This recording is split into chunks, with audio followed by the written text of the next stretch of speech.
I've always been a K-State fan since I was a little kid. There's pictures of me in K-State jerseys, K-State shirts. So I feel like it was easy for me to commit there or commit here. And it's only 2 hours away from Wichita, so it's a good school, 2 hours away, close to family. I feel like I had everything I needed. Thanks for listening to KC Sports Network, proudly presented by Emprise Bank. If you're thinking about starting a business or know someone who is, check out Emprise Bank's SBA loans. It's always good to know your options, and they can be your partner in possible.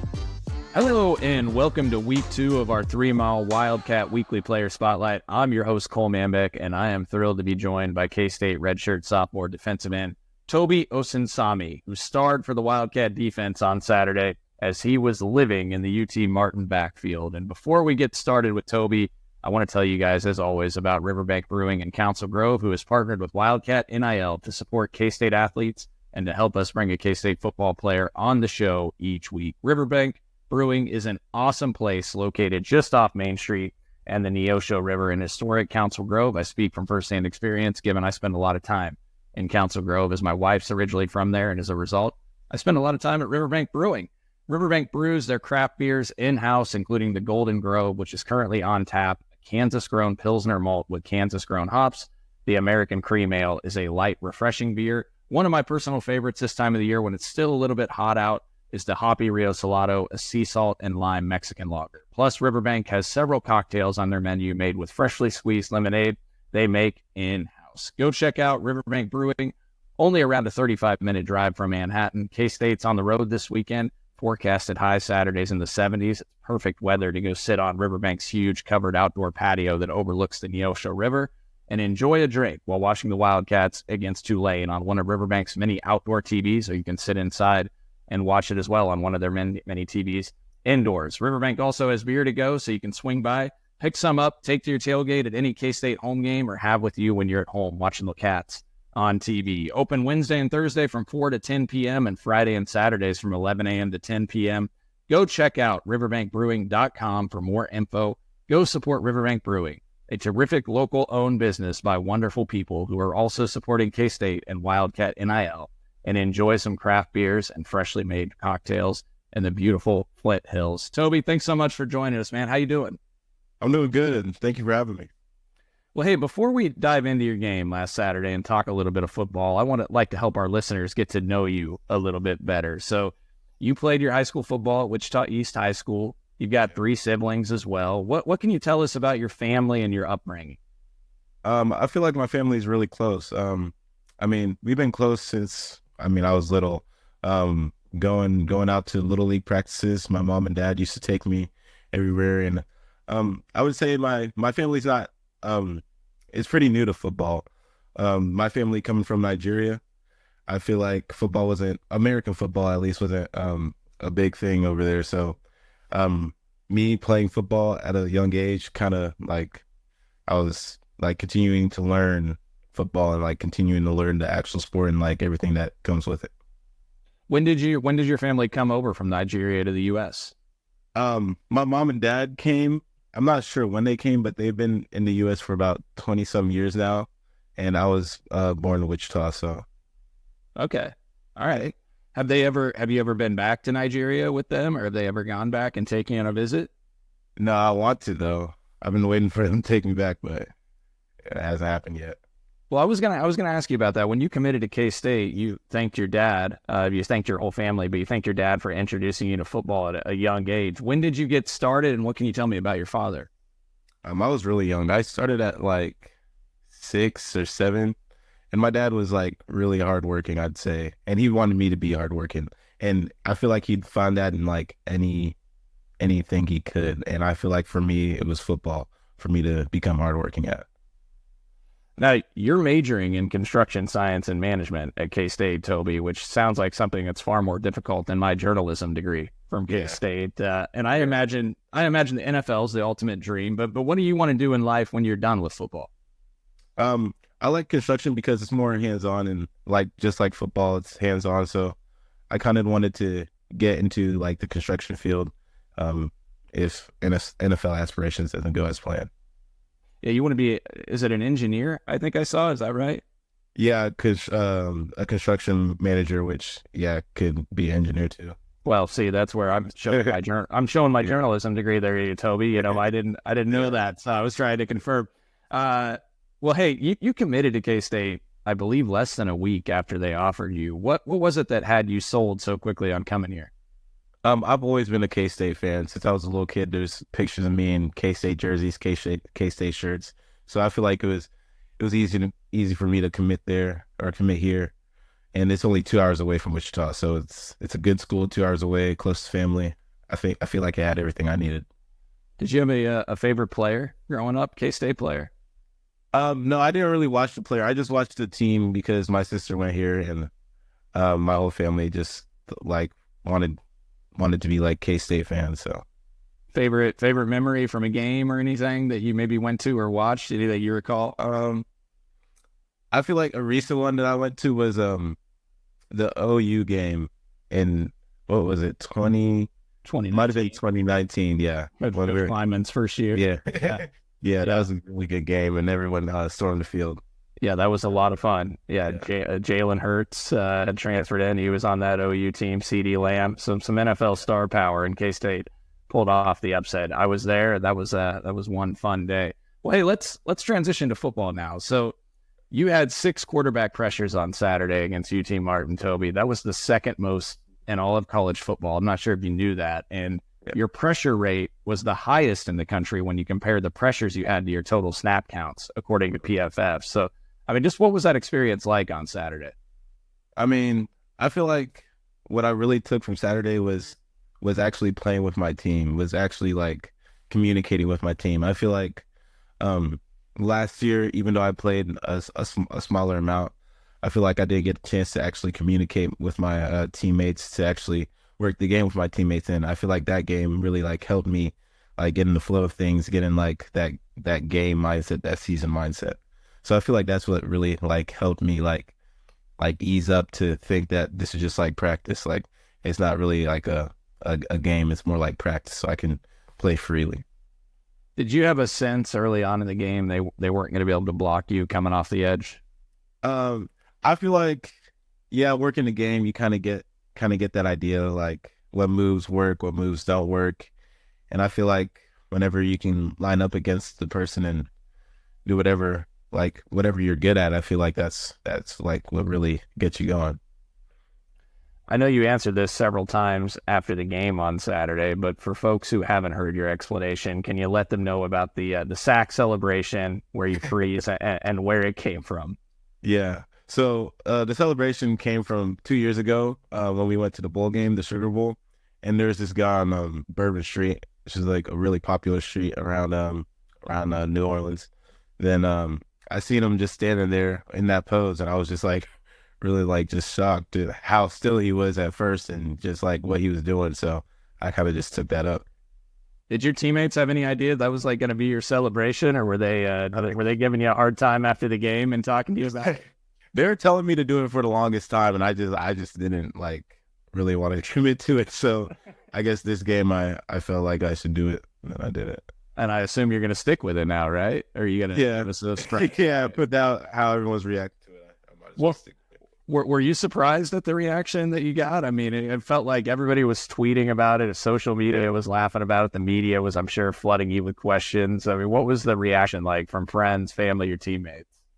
I mean, my teammates were telling me that, bro, if you do this, it'll go viral. I'm like, bro, it's just me standing still. So, I mean, I didn't really expect it, honestly, but I guess I'm good at it. So you did a nice job with it. And now you're going back to New Orleans this weekend for Tulane, the city where you picked up the celebration. Well, hey, coming to K-State out of high school, you were around 6'3", 210 pounds, I believe, Toby. Correct me if I'm wrong there. And I believe you played some safety in high school. You were recruited to K-State to play linebacker. If I were to tell you when you were in high school that you'd eventually be lining up at defensive end in college full time, what would your reaction have been? I'd be like, no, I'm not. I'd be like, no, I am not. I mean, I feel like it kind of grew to me. Like, it wasn't like just a process that I just got right into. It's more of like me like growing into my body build, growing into how I play, growing into the things I like to do on the football field.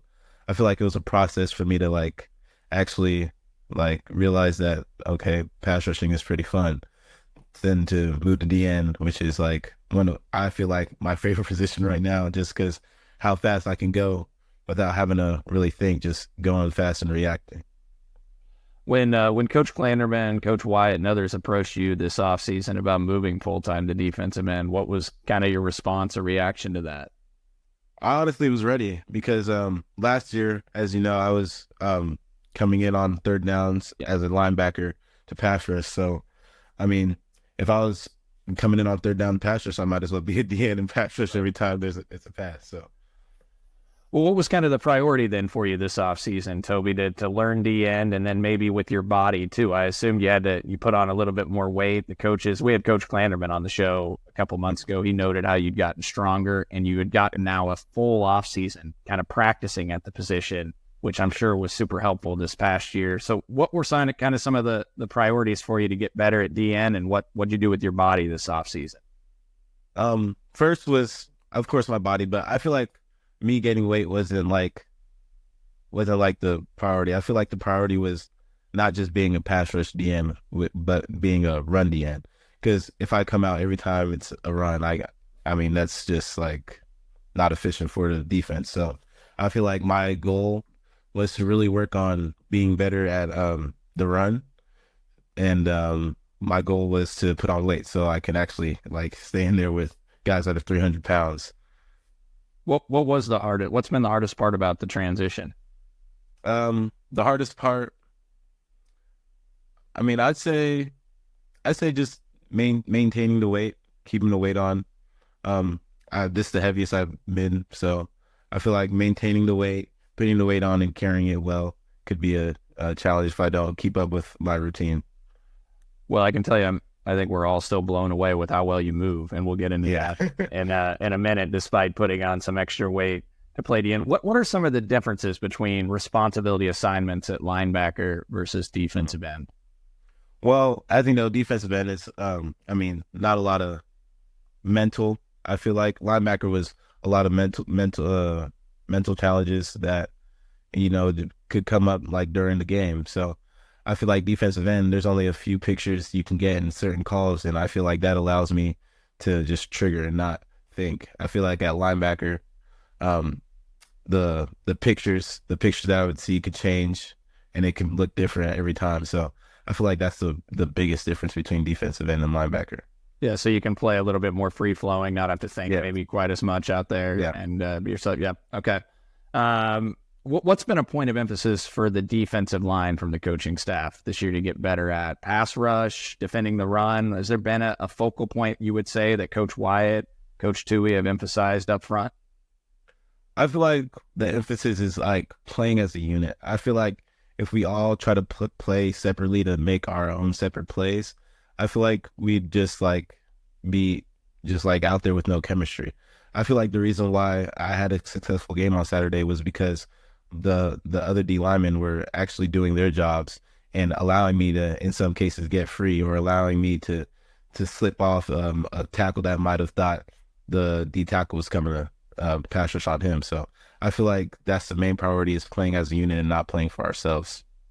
2 or 3 more football questions, Toby, then we'll wrap up with a few fun one, kind of quick hitters here. How much time do you spend watching film on the opposing offensive tackles you're going to go up against each week? And do you look at tendencies where you get a sense on a certain pass rush move that might be most effective against an opponent, such as maybe, hey, I might be able to speed rush this guy and beat him off the edge. He might be a little slower off the ball, or maybe this is a guy that I use a swim move on that may be more effective, or a bull rush with lower leverage. Like, how much time do you spend kind of scouting your offensive tackles you might be going up against?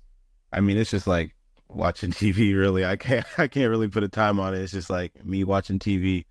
But it's like you kind of get a sense with how they played the game before, what moves you're gonna hit, the weight of the tackle, how well he moves, really.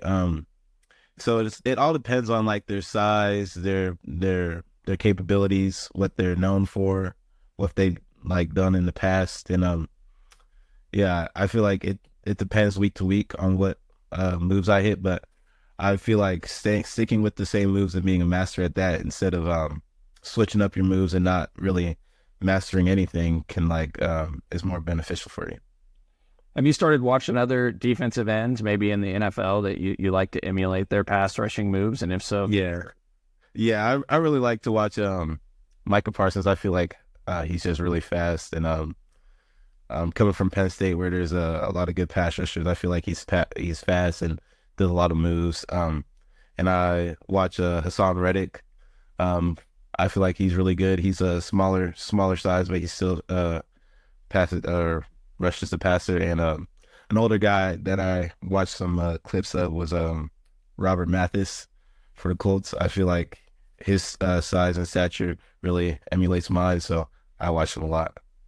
Those are all really good players. And I think didn't Parsons play outside linebacker at Penn State and then down to the end? Yeah, in the 3-4. Yeah.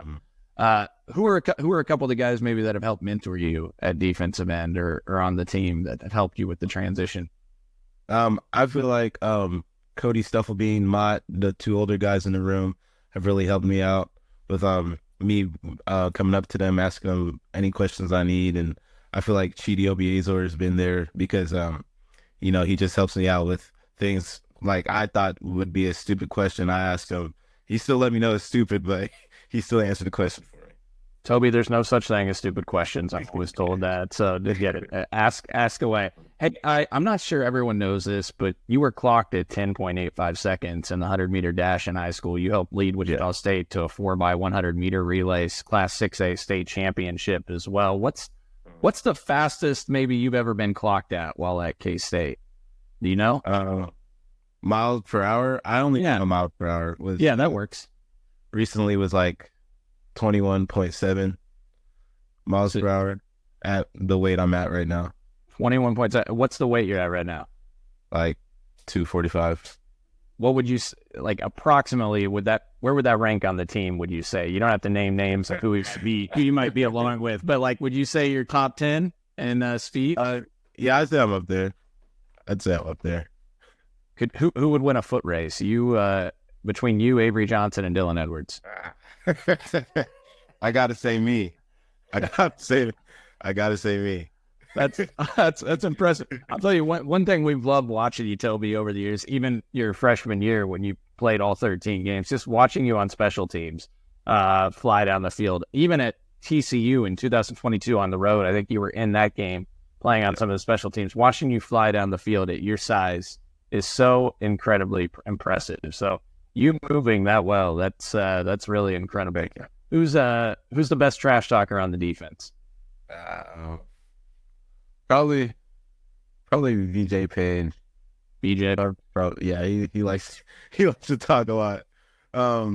Then I feel like the whole team, especially at practice, we talk a lot to the offense, just getting in their heads, messing with them. So I feel like the whole team in general knows how to talk. BJ is someone that came up, I believe, before with us. I think Jordan Riley was noted to us. I think Keegan mentioned him. And you know who actually surprised us last year when we did these player interviews, Toby, was a couple different guys said Austin Moore is a very good trash talker. Yeah, I mean, you guys, you wouldn't expect it. Yeah, he gets out like that. Yeah. Very, very sneaky. It sounded like he gets in a pile and he's saying stuff where you can't really tell on TV. We've had some pile, twist your ankle. Yeah. Well, we've had Austin on the show a couple of times as well, and you wouldn't picture him, but obviously a terrific football player. Hey, if you weren't playing football, what sport would you play? If I wasn't playing football, what sport would I play? Probably baseball.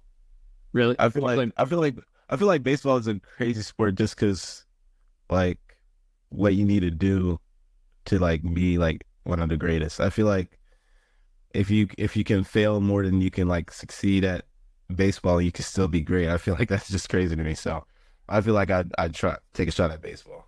Yeah, I framed it up that way to my mother-in-law, I think, a couple months ago. I was like, in baseball, you think about it like this. If you have success 3 out of 10 times every time you bat, then you're a great player. And it's an interesting way to think about it when it comes to baseball. I think I probably know the answer from you on this because you've talked about team goals so much, but do you have a number or a goal for sacks that you've set for yourself this season? Yeah. I'm going for, I'm going for whatever I can get each game. Each game is a different competition, so I'm just going forward to like just helping my team out, and whatever comes with it comes with it. Yeah, Toby, I do have to mention here before we wrap up, one of the plays, and I mentioned it with the show that I did with Curry Sexton of Wildcat NIL, former K-State wide receiver, I mentioned to him yesterday, is there was a play against UT Martin, and I don't know if you remember it, you were in, I think it was third down, and they went to run a screen, and I was watching you, and you sniffed out the screen right away. Like, you veered off. I think you'd only taken maybe 1 or 2 steps, and then you veered back and ran with the other guy. Now, they ran the screen to the other side of the field, but yeah. I do you remember that play? And I do. That to me, that was just a sign of you continuing to grow at defensive end, that you sniffed that out. Because for me, if I was playing DN, I'd have my head down just going after the quarterback. Honey, you sniffed that out. Like, what did you see on that play? And like, what are you looking for when, you're rushing the passer to sniff things like that out? First thing I'm looking at is the guard. Seeing if the guard comes with the tackle whenever he pass sets. And then I'm looking at the running back to see how he releases. The running back kind of like hopped a little bit. If you seen it, he kind of like hopped and went out. Then the guard came out, so it kind of felt, if it felt weird, it's something's going on. So that's how I felt like I got a bit on it. All right, last one. Aside from you, pound for pound, who's the best athlete on this roster? This athlete. That's a hard one. We got a lot of athletes. Yeah, we had, I know you do. We had somebody submit this question to us from our Patreon page, and I was just curious. It's actually a K-State fan that submitted this question, so I wanted to ask you. I know that's a hard one. You can come up with a name. That's okay. I'd probably say for his size, I'll probably say Cheedy for his size. Yeah. He's a bigger guy. He's like 275 and probably moves like almost as good as I do almost sometimes. So I say him. Speaking of a tremendous play, we were really impressed with the play he made on that reverse. Curry called that out the show the other day. The reverse that they tried to run, and Cheedy was isolated on that side of the field and not only shed his block, but made the tackle in space. Just a terrific play. Well, hey, Toby, thank you so much for coming on the show. It was great talking to you, getting to know you a little bit better. We're thrilled to have you at K-State. Can't wait to watch you and all your teammates have success this season. Cannot wait to watch you Saturday at 11 a.m. at Tulane. A reminder for everyone, go check out and support Riverbank Brewing in Council Grove. Also, check out Wildcat NIL. Go to catsnil.com. Check out all the great things they're doing there. Maybe sign up for the membership program if you can. They've got a tier program for anyone that wants to give different opportunities there.